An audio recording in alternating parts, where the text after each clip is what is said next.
tires of my SUV as I steered off the main road, following the narrow path that led to the forest cabin. The air was crisp, a hint of pine and earth mingling pleasantly as I rolled down the window.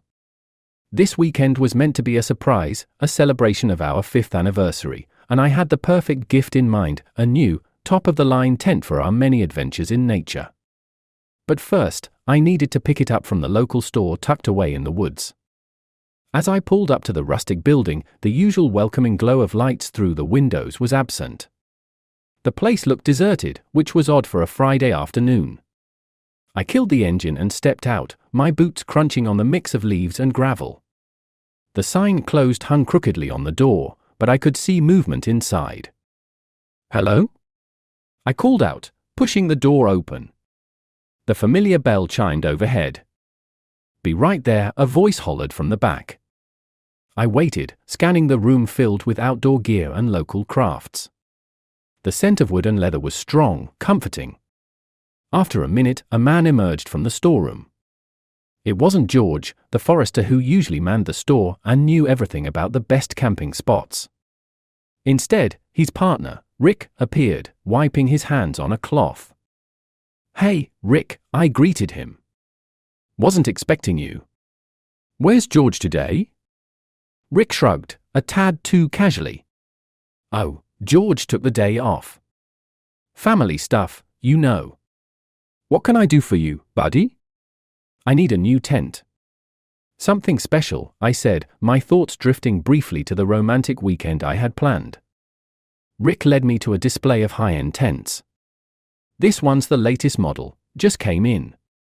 Lightweight, but withstands all weather. Perfect for those unexpected storms, huh?"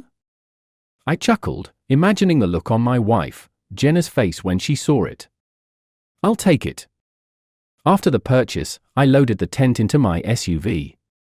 A sudden impulse made me decide to drive up to our usual camping spot right then, instead of waiting till tomorrow. I wanted to set everything up to surprise Jenna with a perfect scene when she arrived. The drive to the lake was serene, the sunlight filtering through the dense trees creating a kaleidoscope of light and shadows. When I arrived at our spot, I was taken aback to see another car parked there, George's old Ford. Confusion pricked at my mind. What was he doing here? I approached quietly, the sound of laughter guiding me. Through a break in the trees, I caught sight of the lake, shimmering under the setting sun, and two figures beside it. My heart thudded painfully as I recognized Jenna, her shirt off, her skin glowing in the twilight.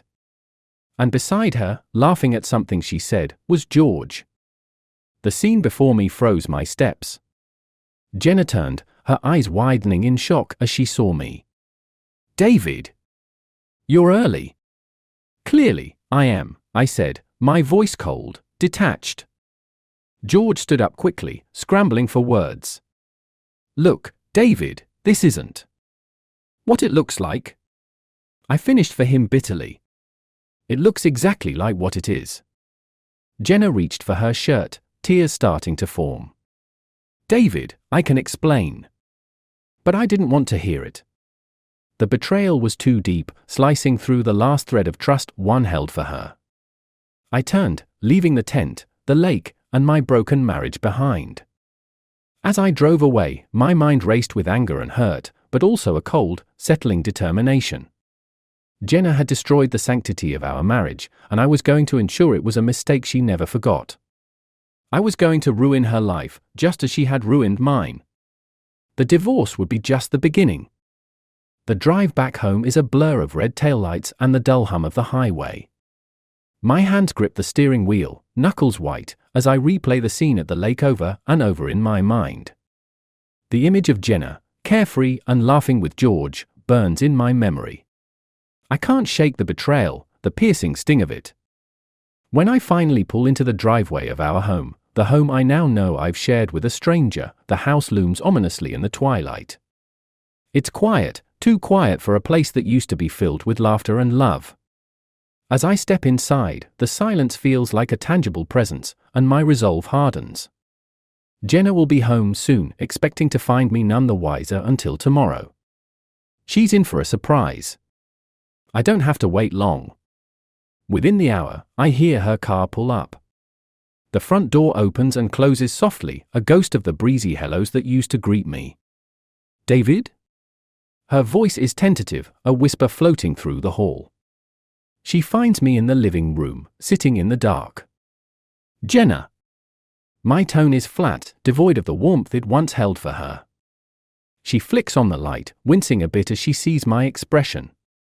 "David, please, let me explain." "What?" "How you betrayed me. How our entire marriage is a lie." I stand, my voice rising with each word. She steps back, tears glistening in her eyes. "It wasn't planned. It just happened. That's supposed to make it better?" I scoff, shaking my head. "I trusted you, Jenna." I can see her crumbling under the weight of her guilt. "I know I messed up. I hope we can." There's no we anymore. Cutting her off, I take a deep breath. The next part needs to be said, even if it shatters the remaining fragments of our life together. I want a divorce. The word hangs between us, heavy and irrevocable. Jenna nods slowly, her shoulders slumping. "If that's what you want, I won't fight it. I don't want to drag this out, to wallow in the mire of betrayal any longer than necessary. I'll contact a lawyer in the morning." As Jenna retreats to the bedroom, likely to mourn the life she's lost, I head to my study. There's someone I need to see, someone who might help me understand how everything I believed about my wife could have been so wrong. Pulling out my phone, I dial my old friend, Mark, a private investigator. "Mark, it's David. I need a favor." His voice is immediately alert. "Anything, Dave." "What's up?" "I just found out Jenna's been cheating on me. With George, the forester." There's a pause, and then Mark's voice is sympathetic. "I'm sorry, man. What do you need?" "Information. I want to know how long this has been going on. And I want to make sure she doesn't get a dime more than she deserves." "You got it. I'll start digging first thing in the morning." After the call, I feel a grim satisfaction settle in. Jenna took away my choice, my future as I saw it with her. Now, I'll take control of how we end things. The following day promises a storm, and as I watch the dark clouds gather, I prepare for the fallout. This is just the beginning. There's more to uncover, more truths to confront. But I'm ready. Whatever comes, I'll face it head on. The storm is coming, and I'm not backing down. The morning air is crisp and tinged with the scent of an oncoming rain as I pull up to Mark's office. The sky is a brooding grey, mirroring the tumult inside me. I've come to see what Mark has unearthed about Jenna and George, how deep this betrayal goes. My hands are steady on the wheel, but my heart races with a mix of dread and determination. Mark greets me at the door of his small, cluttered office. He's already got 2 cups of coffee waiting, steam curling up into the air. "Dave," he starts, his tone serious, "I did some digging like you asked." I nod, taking the coffee and settling into a chair across from his desk. "And?" He flips open a folder, revealing photos and a few sheets of paper. It's not pretty. They've been at this for over a year. Here, he slides a photo across the table, taken last summer. The picture shows Jenna and George at some local festival, laughing, far too close. It's a punch in the gut, seeing them so carefree, so close, while I was out of town on business. "I see," I manage, my voice tight. "There's more," Mark continues, his eyes sympathetic. "Financials. She's been funneling money into a joint account with him. Not massive amounts, but it's consistent." Anger flares up in me, hot and fierce. "A joint account?" "Yeah. Looks like they were planning something long-term." Mark hands me a bank statement. I scan the figures, each one a betrayal. I had no idea. Mark leans back, watching me. "What's your plan, Dave?"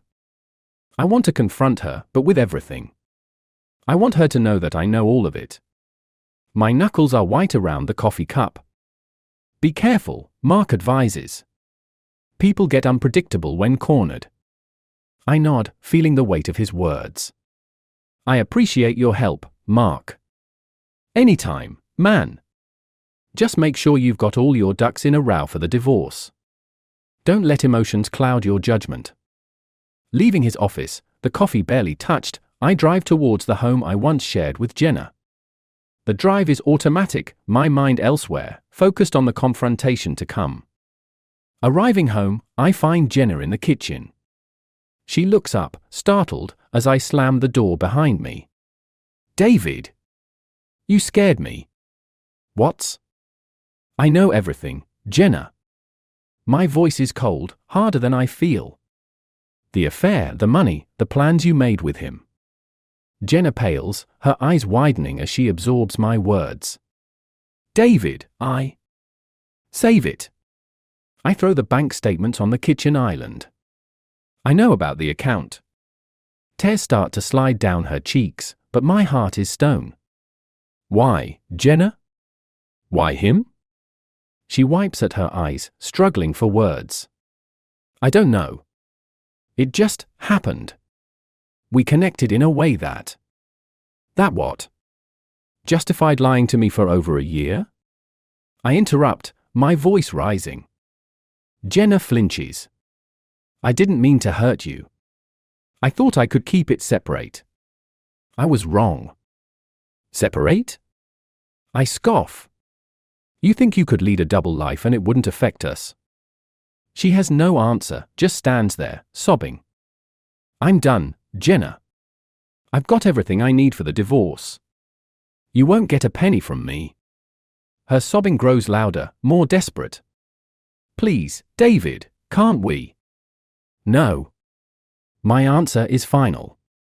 It's over, Jenna. I turn and leave her there, crying in the kitchen. As I step outside, the first drops of rain begin to fall, washing away the remnants of a life I once thought was forever. My steps are heavy but determined as I walk away, the storm breaking around us, as final as my words.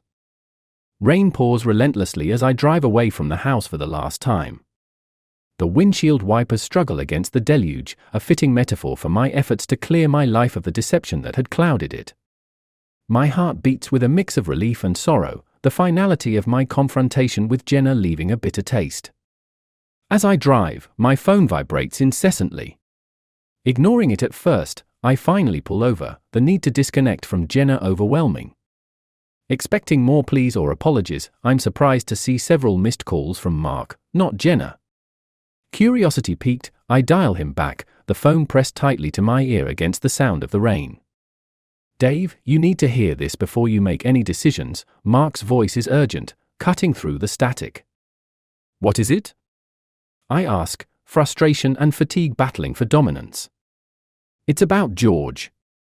I kept digging because something didn't sit right. Dave, he's been playing us both. My grip on the phone tightens.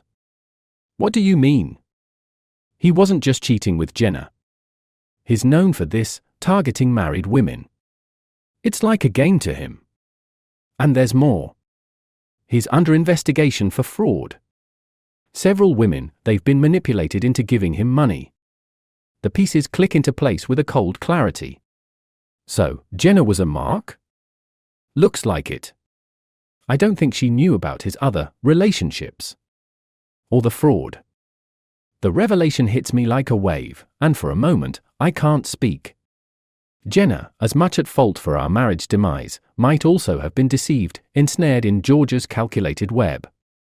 I'm sending you everything I found, Mark continues. Just thought you should know. Thanks, Mark. I need to process this. Hanging up, I sit in the silence of my car, the rain a steady companion. After a long moment, I start the engine and head back. I need answers, and only Jenna can provide them. The house is quiet when I enter, the earlier chaos settled into a somber stillness. Jenna is in the living room, her appearance haggard, eyes red from crying. She looks up, surprise etching her features as I approach. David? I thought you were gone for good, she murmurs. I spoke to Mark. About George. I watch her closely, searching for any sign of deceit. Her confusion is apparent. What about him? He's a fraud, Jenna. He's done this before. Manipulated other women. Jenna's face crumples, and a sob escapes her. I didn't know. I thought what we had was real. I realize how foolish that sounds. The anger I felt earlier subsides, replaced by a weary resignation. I believe you, I say quietly. You do? Her voice is small, hopeful. Yes. But it doesn't change what happened between us. Understanding dawns on her face, the finality clear. So, what now? I'm going ahead with the divorce. It's clear we both need to start over, I reply, my decision firm despite the softening of my anger. Jenna nods, tears streaming down her face. I'm so sorry, David. For everything. I know. And with that, I turn to leave, the weight of my wedding ring suddenly oppressive on my finger. At the door, I pause and remove it, setting it down on a side table. It's a symbolic gesture, the closing of a chapter. As I step out into the cleansing rain, I feel a release. The hatred and betrayal dissipate, washed away with the understanding of our mutual deception and pain. The drive forward is clear now, toward a new horizon, alone but unburdened.